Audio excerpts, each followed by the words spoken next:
पता नहीं इनकी शादी कब होगी, कब इनसे पीछा छूटेगा हमारा। सच में बिरादरी में होने वाली लड़कियों की शादी में जा जाकर तंग आ चुका हूँ। लेकिन यह है कि इनकी तो बात कहीं पक्की ही नहीं हो रही है।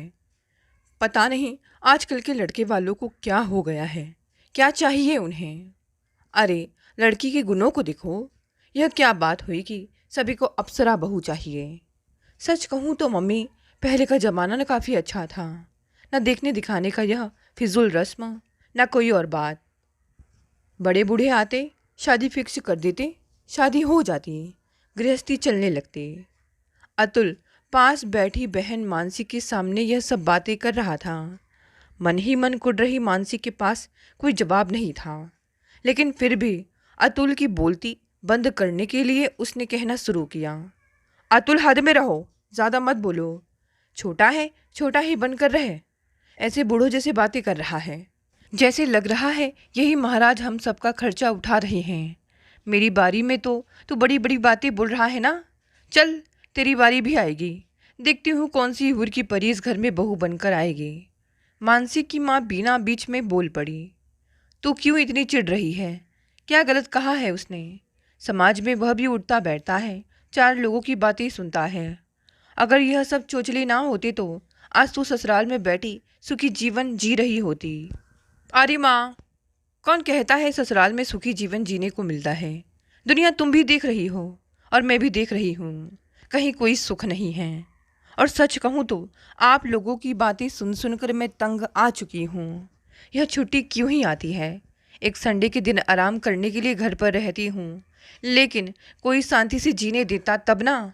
यह भाभिया भी कम नहीं है, एक काम तो ढंग से करना आता नहीं है। चलिए मुझे ज्ञान बांटने। आपसे पक्का संडे को भी ऑफिस में ही रहूँगी। मानसी ऐसे परिवार से ताल्लुक़ रखती थी जहाँ पर हर छोटी सी छोटी बातों का ध्यान रखा जाता था। पढ़ने लिखने के इस ज़माने में छोटी मानसिकता को लेकर चलने वाले लोगों से मानसी को सख्त चिढ़ थे। हर क्लास में अव्वल आती मानसी ने अपने बलबूते इतनी अच्छी नौकरी प्राप्त कर ली थी। ऑफिस में एक बहुत बड़ी पार्टी होने वाली थी। यह पार्टी सुरेश जी की प्रमोशन की खुशी में होने वाली थी। सुरेश जी की पत्नी अनीता जी का बहुत दबदबा था। ऑफिस में सभी लोग उनकी बहुत इज्जत करते थे। अनीता जी ने कोई कोर कसर नहीं रखी थी अपने पति यानी सुरेश जी की प्रमोशन की पार्टी में। वैसे तो मानसी को सादा जीवन, सादा रहन सहन भाता था। पार्टी वगैरह में उसे जाना बिल्कुल पसंद नहीं था, लेकिन उसका जाना बहुत ज़रूरी था। ऑफिस में एम्प्लॉय होने के नाते सबका फ़र्ज़ बनता था कि वह सब इस आयोजन में खुशी खुशी आगे बढ़े, हाथ बटाएं। ना जाने पर अनीता जी नाराज़ हो जाती और उन्हें नाराज़ करना जल में रहकर मगर से बैर मोल लेना था। दावत में अनीता जी के ही नहीं, सुरेश के ऑफिस के भी लोग थे। परस्पर परिचय के बाद सदाबहार विषय देश की वर्तमान स्थिति पर बहस छिड़ गई। धीरे धीरे सबकी बातों का मुद्दा समाज की ओर जाने लगा। हमारे समाज में एक और तो लिव इन रिलेशनशिप जीरो है और दूसरी ओर आधुनिक उच्च जातियाँ अभी भी जाति बिरादरी और दहेज के लेन देन में बुरी तरह पिछड़ी हुई हैं। उनमें बदलाव के आसार मुझे अपनी ज़िंदगी में तो नज़र नहीं आ रहे हैं। एक युवक ने उत्तेजित स्वर में कहा। ऐसी क्या नाराज़गी है अपनी उच्च जाति से? तरुण, साफ साफ बताओ, सुरेश जी ने पूछा। आप सब अक्सर पूछते रहते हैं ना कि शादी कब कर रहे हो, तो सुनिए, मेरी शादी इस जन्म में तो होने से ही रही, क्योंकि हमारे समाज में लड़कों का मूल्य निर्धारित है। यानी उतनी मोटी रकम दहेज में लिए बगैर मेरे माँ बाप मेरी शादी नहीं करेंगे। बिरादरी में इज्जत का सवाल है और मेरी जैसे मामूली शकल सूरत नौकरी और परिवार यानी हर तरह से औसत लड़के के लिए कोई उतनी रकम क्यों देगा, जबकि उतने में मुझसे बेहतर घरवर मिल सकता है। अपनी पसंद की या दूसरी जाति में शादी करने का मतलब है अपनी जाति से बहिष्कार। और आजकल जो यह ऑनर किलिंग का चलन शुरू हो गया है ना, वह सोच कर तो बिरादरी से बगावत करते हुए भी डर लगता है।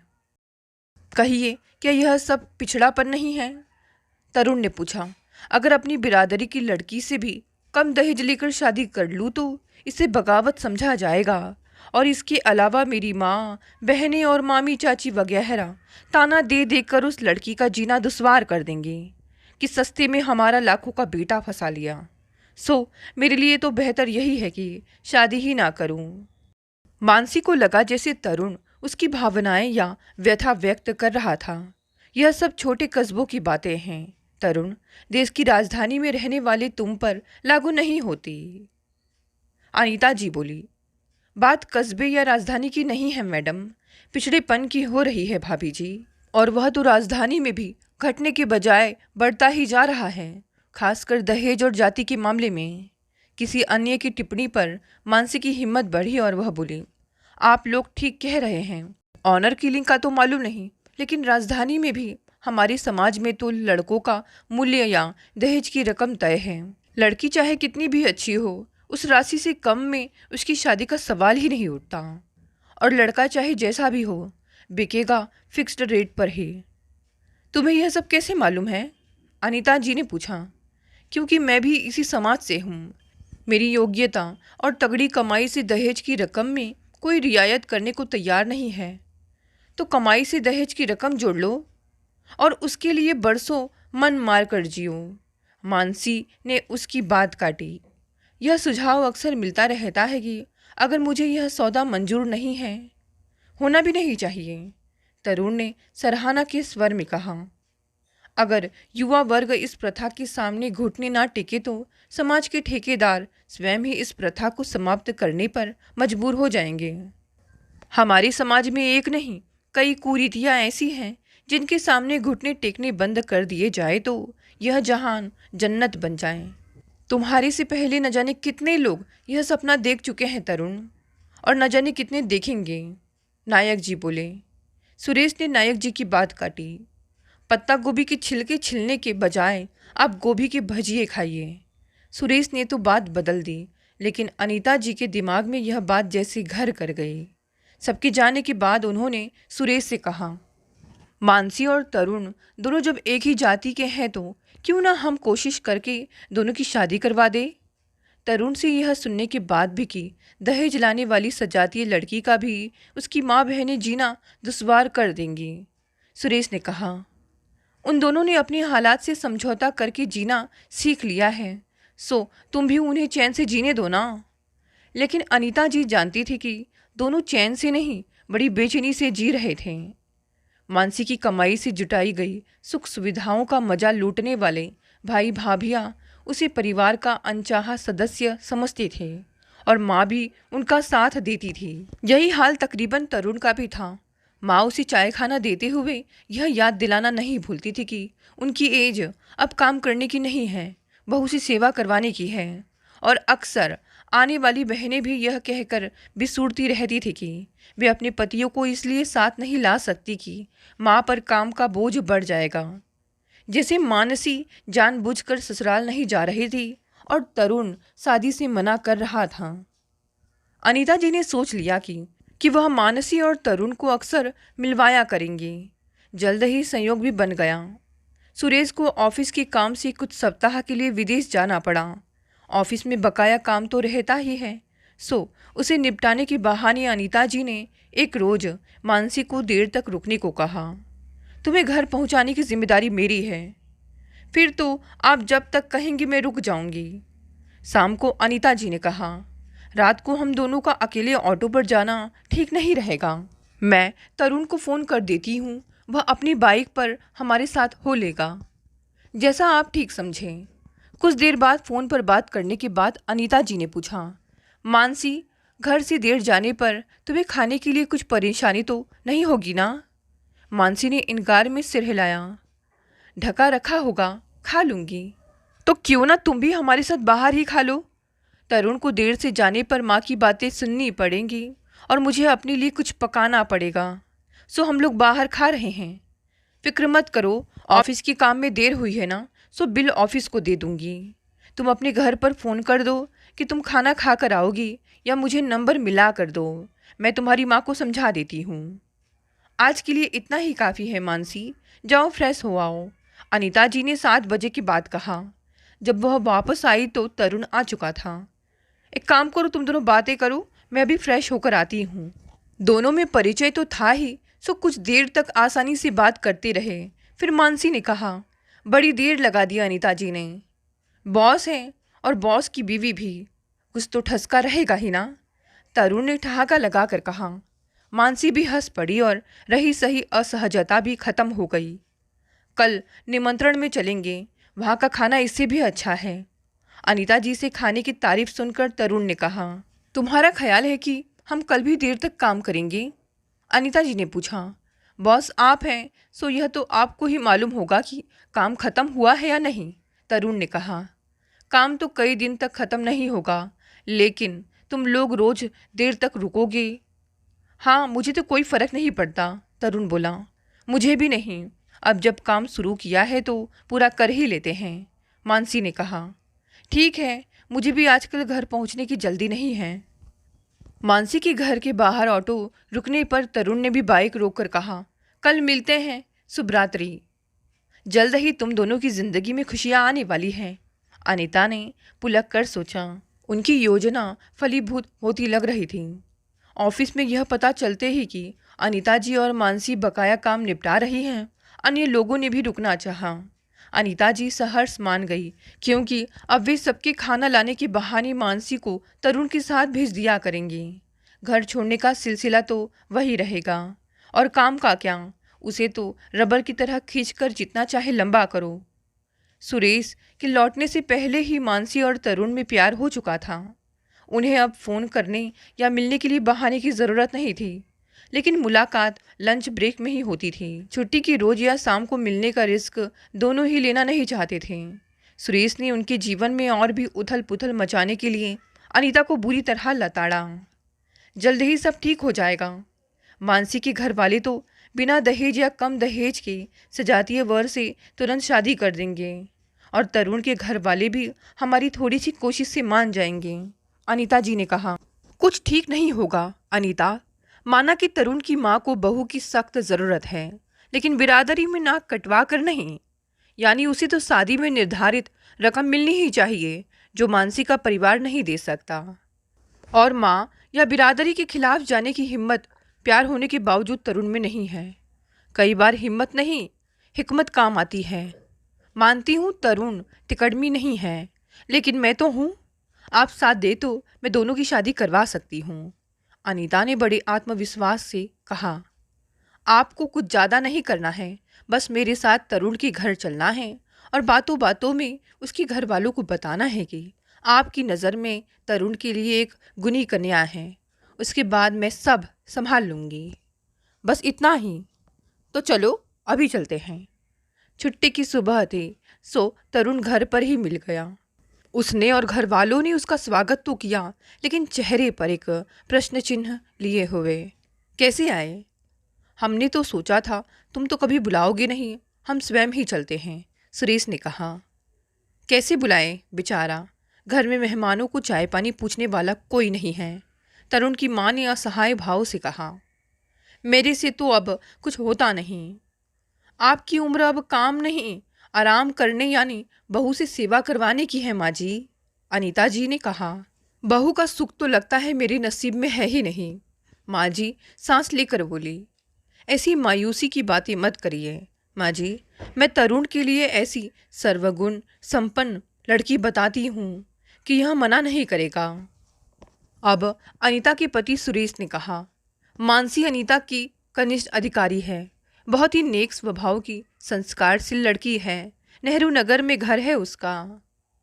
आप उदयनाथ की बेटी की बात तो नहीं कर रहे? तरुण की माँ ने बात काटी। मिल चुके हैं हम उनसे। लड़की के सर्वगुण संपन्न होने में तो कोई शक नहीं है, लेकिन बाप के पास दहेज में देने को कुछ नहीं है। कहता है कि लड़की की कमाई को ही दहेज समझ लो। भला ऐसे कैसे समझ लें? हम ही क्या, और कोई भी समझने को तैयार नहीं है। तभी तो अभी तक मानसी कुंवारी बैठी है, और तरुण भी। आपको बहू की सख्त ज़रूरत है माँ जी, तो एक मुश्त रकम का लालच छोड़कर क्यों नहीं दोनों का ब्याह कर देती, अनीता जी ने तल्ख हुए स्वर को भरसक संयंत्र रखते हुए कहा। मानसी की कमाई तो हर महीने घर में ही आएगी। हमें एक मुश्त रकम का लालच अपने लिए नहीं, बिरादरी में अपना मान सम्मान बनाए रखने के लिए है, तरुण के पिता पहली बार बोले। हमारा समाज एक कुटुंब की तरह है, इसमें कुछ नियम हैं जिनका पालन हम सबको करना पड़ता है। जब हमारे समाज में लड़की के दहेज की राशि निर्धारित हो चुकी है तो उदयनाथ कैसे उसे कम कर सकता है और मैं कैसे कम ले सकता हूँ? यह तो सही कह रहे हैं आप, सुरेश बोला। लेकिन संप्रदाय तो भाईचारे यानी जाति बिरादरी के लोगों की सहायता हेतु बनाए जाते हैं। लेकिन माँ जी की गठिया की बीमारी को देखते हुए भी कोई उन्हें बहू नहीं दिलवा रहा। कैसे दिलवा सकते हैं सुरेश बाबू? कोई किसी से जोर जबरदस्ती तो नहीं कर सकता कि अपनी बेटी की शादी मेरे बेटे से करो। और जो आपके बेटे से करना चाहते हैं जैसे उदयनाथ जी, तो उनकी बेटी से आप करना नहीं चाहते। सुरेश ने चुटकी ली। क्योंकि मुझे समाज यानी अपने संप्रदाय में रहना है, सो मैं उसके नियमों के विरुद्ध नहीं जा सकता। आज मजबूरी से मैं उदयनाथ की कन्या को बहू बनाकर लाता हूँ, तो कल को तो न जाने कितने और उदयनाथ मटरू लाल अड़ जाएंगे मुफ्त में लड़की ब्याहने को, और दहेज का चलन भी खत्म हो जाएगा और एक कुप्रथा को खत्म करने का सेहरा आपके सिर पर बंध जाएगा। अनीता जी चहकी। तुम भी ना अनीता, यहाँ बात तरुण की शादी की हो रही है और सेहरा तुम चाचा जी के सिर पर बांध रही हो, सुरेश ने कहा। वैसे चाचा जी, देखा जाए तो सौदा बुरा नहीं है। मानसी को बहू बनाकर आपको किस्तों में निर्धारित रकम से कहीं ज़्यादा पैसा मिल जाएगा और माँ जी को आराम भी, और आपको समाज सुधारक बनने का अवसर। हमें समाज सुधारक बनने का कोई शौक नहीं है। हमारा समाज जैसा भी है हमारा है और हमें इसके सदस्य होने का गर्व है, माँ जी बोली।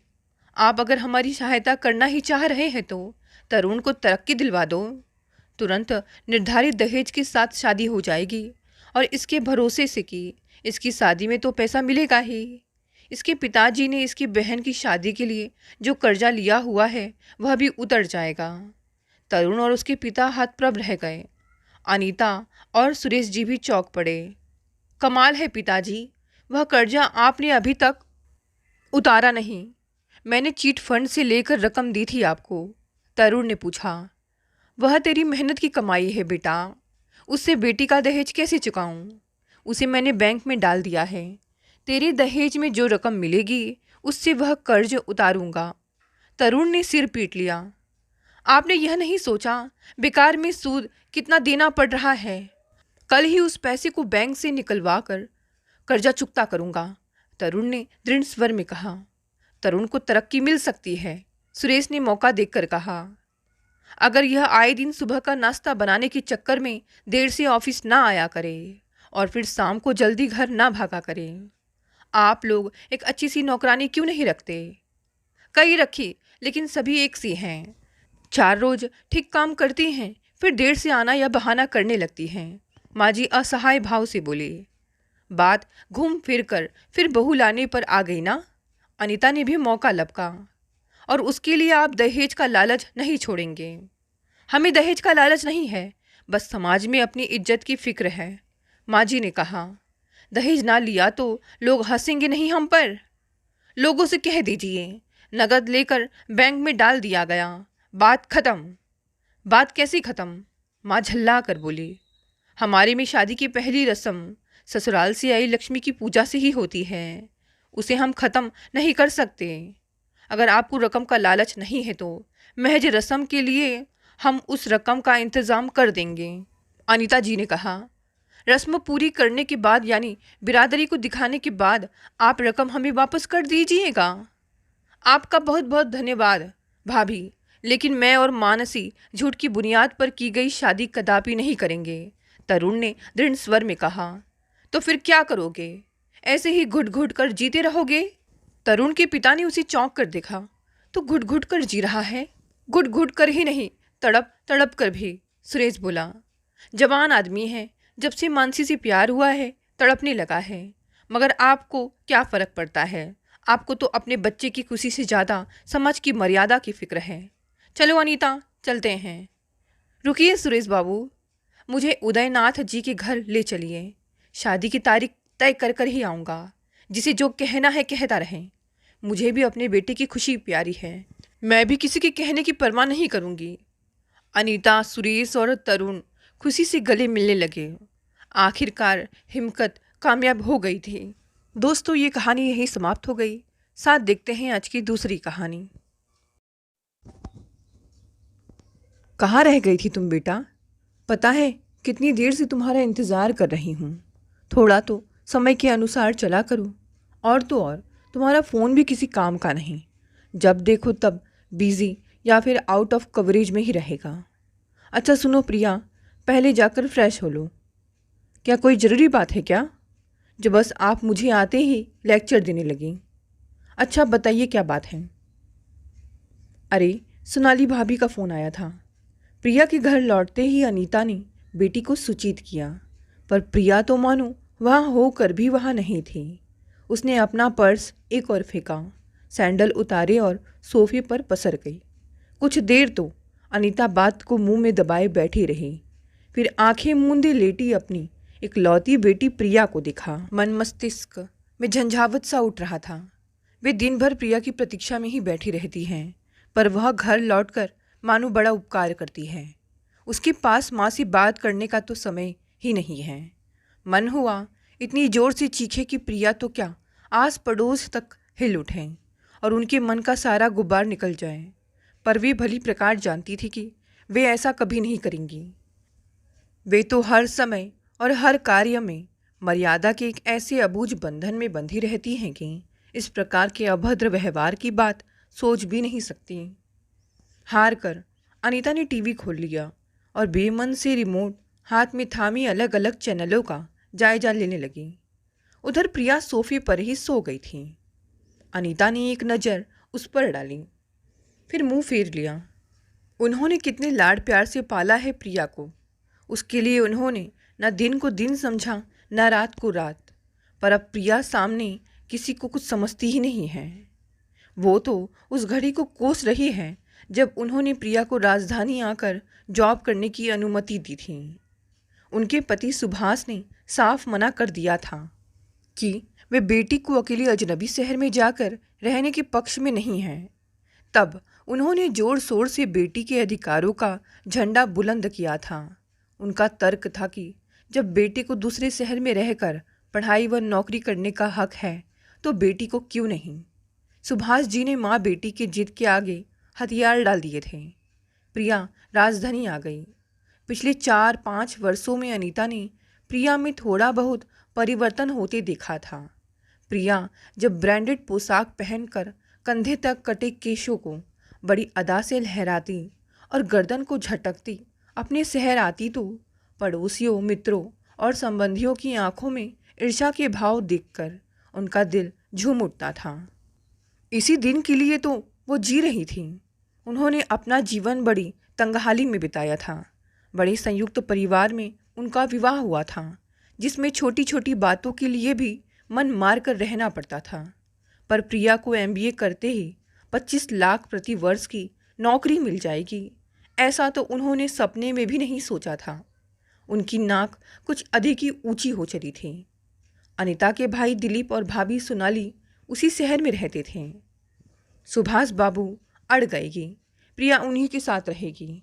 वे उसे अजनबी शहर में अकेले नहीं रहने देंगे। इसमें अनीता को कोई आपत्ति नहीं थी। भाई भाभी से उनके मधुर संबंध थे। यूं भी वे आवश्यकता पड़ने पर उनकी सहायता करने को सदैव तत्पर रहते थे। प्रिया को यह प्रस्ताव अच्छा नहीं लगा था। उसने नौकरी मिलते ही जिस उन्मुक्त उड़ान का सपना देखा था, उसमें यह प्रस्ताव बाधा बन रहा था। पर अनीता ने उसे मना लिया। प्रिया भी समझ गई थी कि अधिक जिद की तो नौकरी से हाथ धोने पड़ेंगे। दिलीप संपन्न व्यक्ति थे, पर वे और उनकी पत्नी सोनाली घर में कड़ा अनुशासन रखते थे।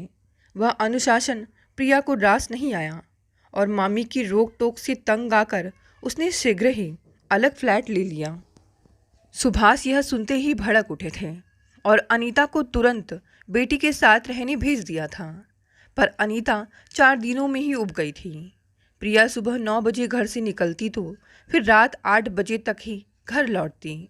घर में रहती भी तो या तो टीवी में व्यस्त रहती या फिर लैपटॉप में। अनीता का वश चलता तो वे कब की लौट जाती, पर सुभाष की आज्ञा का उल्लंघन कर वे नया बखेड़ा नहीं खड़ा करना चाहती थी। अनीता न जाने कितनी देर अपनी विचारों में खोई रहती कि तभी प्रिया की आवाज़ ने उन्हें चौंका दिया। माँ, कहाँ खो गई हो? चलो खाना खा लें। उफ, तो तुम्हारी नींद पूरी हो गई। अपनी माँ से बात करने का तो तुम्हें समय ही नहीं मिलता। अनीता तीखे स्वर में बोली। मम्मी नाराज़ हो गई हो क्या? कह प्रिया ने बड़े लाड से माँ के गले में बाहें डाल दी। नाराज़ होने वाली मैं होती कौन हूँ? आपको नाराज़ होने का पूरा अधिकार है, पर नाराज़ होने का कोई कारण भी तो हो। मैंने कहा था कि सोनाली भाभी का फ़ोन आया था, पर तुमने तो पलट कर उत्तर देना भी ज़रूरी नहीं समझा। मैंने सुना था माँ, पर उसमें उत्तर देने जैसा क्या था? मैं भली भांति जानती हूँ कि सोनाली मामी ने क्या कहा होगा। अच्छा, बड़ी अंतर्यामी हो गई हो तुम। तो तुम ही बता दो उन्होंने क्या कहा था। अनीता चीखूक उठी। मेरी बुराइयों का पिटारा खोल दिया होगा, और क्या। मैं आपको सच बताऊं, उनके घर में 6 माह मैंने कैसे बिताए हैं केवल मैं ही जानती हूँ। मुझे तो उनके बच्चों पर दया आती है। इतना अनुशासन किस काम का कि दम घुटने लगे। प्रिया एक ही सांस में बोल गई। अच्छा, उन्होंने तो तुम्हारा नाम तक नहीं लिया। बुराई भलाई की कौन कहे? वे तो बस यही कहती रही कि बिना मिले मत चली जाना। कोई ज़रूरत नहीं है कहीं आने जाने की। वे बड़े धनी मानी होंगे तो अपने लिए। अब आपको उनका रौब सहने की ज़रूरत नहीं है। हम उनका दिया नहीं खाते। अब मैं पैरों पर खड़ी हूँ। कैसी बातें कर रही हो प्रिया? माना तुम अपने पैरों पर खड़ी हो, अच्छा वेतन ला रही हो, पर इसका अर्थ यह नहीं कि हम अपनी सगी संबंधियों से मुंह फेर लें, और वह भी दिलीप भैया और सोनाली भाभी जैसे लोगों से जिनके हम पर अनगिनत उपकार हैं। ठीक है, आपको जाना है तो जाओ, मेरे पास समय नहीं है। आप जब कहें मैं आपको उनके यहाँ छोड़ दूंगी। अगले दिन अनीता दिलीप के यहाँ पहुंची तो पति पत्नी दोनों ने बड़ी गर्मजोशी से स्वागत किया। बहुत जोर डालने पर प्रिया अंदर तक आई और समय न होने का बहाना कर लौट गई। जिस दिन यहाँ से गई है, आज सूरत दिखाई है तुम्हारी बेटी ने, सोनाली ने शिकायती लहजे में कहा। उसकी ओर से मैं क्षमा मांगती हूँ। आजकल के बच्चों को तो तुम जानती ही हो, वे किसी की सुनते कहाँ हैं। पर मेरे मन में तुम दोनों के लिए अथाह श्रद्धा है। अनीता ने हाथ जोड़े। क्षमा याचना मांगने का समय नहीं है अनीता, सतर्क हो जाने का समय है। मैं किसी के व्यक्तिगत मामलों में हस्तक्षेप नहीं करना चाहता, पर तुम्हें बर्बाद होते भी नहीं देख सकता। क्या कह रहे हो भैया? मैं कुछ समझी नहीं। अनीता का मन किसी अनजानी आशंका से धड़क उठा था। अनीता को कुछ बातें याद आने लगीं। अपने पांव धरती पर रखना सीख बेटी। पढ़े लिखे लोगों को क्या ऐसा व्यवहार शोभा देता है? अनीता ने समझाया। आप लोगों के कहने से मैं उनके यहाँ रहने को तैयार हो गई थी। यूँ मैंने कभी स्वयं को उन पर बोझ नहीं बनने दिया, पर अब नहीं। उनकी रोक टोक से तो मेरा दम घुटने लगा था। प्रिया ने अपनी असमर्थता जताई। ठीक है, जैसी तेरी मर्जी। कल ऑफिस जाते समय मुझे छोड़ देना और लौटते समय ले आना। वैसे भी दिन भर अकेले बैठ मन उब जाता है। अनीता ने बात समाप्त की। तुमने पूछा नहीं कि प्रिया यहाँ से क्यों चली गई? पूछा था, पर वह तो आपको ही बुरा भला कहने लगी। कहती है कि आपके कठोर अनुशासन में उसका दम घुटने लगा था। स्वयं को सही साबित करने के लिए कुछ तो कहेगी ही, पर मैं तुमसे कुछ नहीं छिपाऊंगा। आगे तुम्हें जो उचित लगे करना, हम बीच में नहीं पड़ेंगे। दिलीप बोले। ऐसी क्या बात है भैया? मेरा दिल बैठा जा रहा है। अनीता घबरा उठी। इस तरह कमज़ोर पड़ने की ज़रूरत नहीं है, तुम्हें युक्ति से काम लेना पड़ेगा। पर बात क्या है भैया? प्रिया यहाँ आई तो 2-3 सप्ताह तो सब ठीक रहा, फिर उसके ढेरों मित्र आने लगे। रात के 12-12, 1-2 बजे तक पार्टियाँ, कान फोड़ू संगीत बजता। पहले तो हमने कुछ नहीं कहा, पर जब पड़ोसी भी शिकायत करने लगे तो कहना पड़ा कि हमारी भी कोई मर्यादा है। दिलीप ने विस्तार से बताया। आपसे क्या छिपाना अनीता दीदी, मैंने स्वयं प्रिया के मित्रों को नशीली दवा तथा शराब लेते देखा है। इन युवाओं के व्यवहार के संबंध में क्या कहूँ? उन्हें खुले आम शालीनता की सभी सीमाएं लांघते देखा जा सकता था। सोनाली ने भी अपनी बात कह डाली। अनीता को कुछ क्षण ऐसा लगा जैसे हवा भी थम गई हो। दिलीप बाबू और सोनाली ने उनके चेहरे का रंगत उड़ते और बदलते देखा था। अनीता, क्या हुआ? इस तरह चुप क्यों हो? कुछ तो कहो। दिलीप घबरा गए। बोलूँगी भैया, अवश्य बोलूँगी, पर सबसे पहले तो आप दोनों यह भली भांति समझ लीजिए कि मुझे प्रिया पर अटूट विश्वास है। आपको अपना समझकर उसे आपके साथ रहने को मनाया था। वह तो किसी संबंधी के साथ रहना ही नहीं चाहती थी। अनीता हर शब्द चबा चबा कर बोली। क्या कह रही हो दीदी? प्रिया हमारी बेटी जैसी है।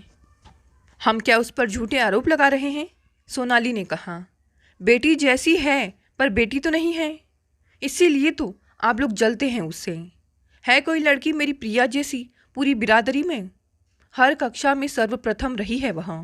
आज इतनी सी आयु में इतनी ऊंची नौकरी कर रही है, इसीलिए सब बौखला गए हैं। और फिर अनीता रो पड़ी। दिलीप बाबू सन्न रह गए। उनकी छोटी बहन उन पर ऐसा आरोप लगाएगी, उन्होंने सपने में भी नहीं सोचा था। सोनाली, जाओ चाय नाश्ता का प्रबंध करो। अब इस संबंध में हम कोई बात नहीं करेंगे। किसी प्रकार दिलीप के मुंह से निकला। नहीं नहीं, खूब बात कीजिए। मेरी प्रिया को बदनाम किए बिना आपको चैन नहीं मिलेगा। आपने हमारी बहुत सहायता की, पूरा हिसाब किताब कर लीजिए, हम पाई पाई चुका देंगे। प्रिया का विवाह इतनी धूमधाम से करूँगी कि सबकी आंखें खुली की खुली रह जाएंगी। अनीता अब भी स्वयं को शांत नहीं कर पा रही थी। चलो मान लिया तुम्हारी प्रिया जैसी कोई नहीं है। हमारी शुभकामनाएं हैं कि वह दिन दुनी रात चौगनी उन्नति करे। तुम्हारा बड़ा भाई हूँ, अब क्षमा भी कर दो। दिलीप बाबू ने हाथ जोड़कर प्रार्थना की तो अनीता ने किसी प्रकार स्वयं को संभाला। चाय नाश्ते और इधर उधर की बातों के बीच कब शाम हो गई और प्रिया अनीता को लेने आ गई, पता ही नहीं चला। अब क्या होगा दिलीप? असली बात तो अनीता दीदी को बताए ही नहीं। अनीता के जाते ही सोनाली ने चिंता जताई। क्यों? अभी कुछ और सुनना बाकी है क्या भला?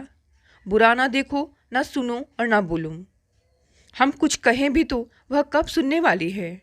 उसे पुत्री मोह के आगे कुछ नहीं सूझेगा। दिलीप ने पत्नी को दो टुक शब्दों में बताया। मिल आई अपने भाई भाभी से? घर पहुंचते ही प्रिया ने प्रश्न किया। मिल आई और खरी खरी भी सुना दिया। वे होते कौन है मेरी बेटी पर आरोप लगाने वाली? अनीता गुस्से से भरे स्वर में बोली। मैं कहती तो थी कि वे हमसे ईर्ष्या करते हैं। प्रिया को माँ अनीता की बात सुनकर बड़ी खुशी हुई। चिंता न कर बेटी, ऐसा जवाब देकर आई हूँ कि भविष्य में कभी तेरी बुराई करने का साहस नहीं जुटा सकेंगे। ऐसा क्या कहें आई आप? जो मन में आया सुना दिया। भैया तो लगे हाथ जोड़कर माफ़ी मांगने लगे। मैं तो यह सोचकर चुप रह जाती थी कि बड़े भाई हैं और कई बार सहायता करते रहे हैं, पर हर बात की एक सीमा होती है। मम्मी, अब गुस्सा थूक भी दो और तैयार हो जाओ। आज डिनर बाहर ही करेंगे। प्रिया की खुशी उसके चेहरे पर साफ झलक रही थी। अब तो बस एक ही इच्छा है कि तेरे लिए ऐसा घर वर ढूंढूं कि सभी मित्रों संबंधियों की आंखें चौंधिया जाएं। आप ऐसा कुछ नहीं करेंगी माँ। अपने जीवन साथी का चुनाव मैं स्वयं करूंगी, और वह भी पूरी तरह जांचने परखने के बाद। क्या कह रही है? कहीं किसी को पसंद तो नहीं कर लिया? मन की बात तुरंत ही शब्दों में ढल गई। नहीं माँ, ऐसा कुछ नहीं है। जांचने परखने में तो समय लगता है, अभी तो खोज शुरू हुई है। प्रिया ने हंसी में बात टालनी चाहिए, पर अनीता का दिल दहल गया। प्रिया डिनर के लिए भी उन्हें एक क्लब में ले गई। वहाँ उपस्थित युवक युवतियों से वह ऐसे घुल मिल रही थी मानो उन्हें सदियों से जानती हो। प्रिया उन्हें जूस का गिलास थमाकर अपने मित्रों के साथ व्यस्त हो गई, जो तेज संगीत की धुन पर एक दूसरे में डूबे थिरक रहे थे। खा पी कर लौटते रात के 11 बज रहे थे। तभी कार में अजीब गंध ने अनीता को चौंका दिया। यह क्या है प्रिया, तुमने पी रखी है क्या? उफ माँ, अपनी मध्य वर्गीय मानसिकता से बाहर निकलो। उच्च वर्ग में साथ देने के लिए थोड़ा बहुत पीने को बुरा नहीं मानते। यह तो आधुनिकता की निशानी है। भाड़ में जाए ऐसी आधुनिकता। हमारे समाज में तो लड़कों का भी पीना अच्छा नहीं समझा जाता, लड़कियों की बात तो दूर रही। आप तो दिलीप मामा और मामी जी की तरह बातें करने लगी हैं। थोड़ी सी पीने में कोई शराबी नहीं हो जाता। अगली बार मैं आपको क्लब के पब में ले जाऊंगी, वहाँ देखिएगा कितनी लड़कियाँ बैठी रहती हैं। मुझे नहीं देखना कुछ भी। अच्छा हुआ कि तुम्हारा असली चेहरा सामने आ गया। मैं कितनी मूर्ख थी। तुम्हारी बातों में आकर मैं दिलीप भैया से भी झगड़ा कर बैठी। और अनीता रो पड़ी। अगले कुछ दिन अनीता ने अपने अकेलेपन से जूझते हुए बिताए। वे प्रिया का एक नया ही रूप देख रही थी। उसके काम पर जाने के बाद सुभाष से बात करके वे मन हल्का कर लेती थीं। सप्ताहांत में प्रिया अक्सर आधी रात को घर लौटती। वे कुछ कहती तो उसका यही घिसा पीटा उत्तर होता कि वह उनकी तरह चौके चूल्हे में अपना जीवन नहीं गंवा सकती। माँ, मैं आपके चेहरे से आपकी पीड़ा समझ सकती हूँ। आप पापा के पास क्यों नहीं लौट जाते? एक दिन प्रिया ने माँ अनीता से साफ कह दिया। कहना क्या चाहती हो तुम? अनीता ने प्रश्न किया। यही कि इस उम्र में मुझसे अधिक पापा को आपकी आवश्यकता है। उसकी चिंता तुम ना करो तो अच्छा है। तुम्हारे पापा ने ही मुझे यहाँ भेजा है, पर यहाँ आकर मुझे भी उनकी बात समझ में आने लगी है। तुम्हारे लक्षण ठीक नहीं नजर आ रहे हैं। ऐसा क्या देख लिया आपने जो मेरे लक्षण बिगड़ते दिखने लगे? अपने बेटे गुंजन के लक्षणों की कभी चिंता नहीं की है आपने? प्रिया बेहद कटु स्वर में बोली। अपने भाई पर इस तरह आरोप लगाते तुम्हें शर्म नहीं आती? मैं जब भी उससे मिलने जाती हूँ, आसपास के लोग उसकी प्रशंसा करते नहीं थकते, जबकि यहाँ तुम दिलीप भैया और सोनाली भाभी से लड़ झगड़ कर अकेली रहने चली आई। तुम ही बताओ कि क्लब से नशे में धुत लौटकर तुम किसका सम्मान बढ़ा रही हो?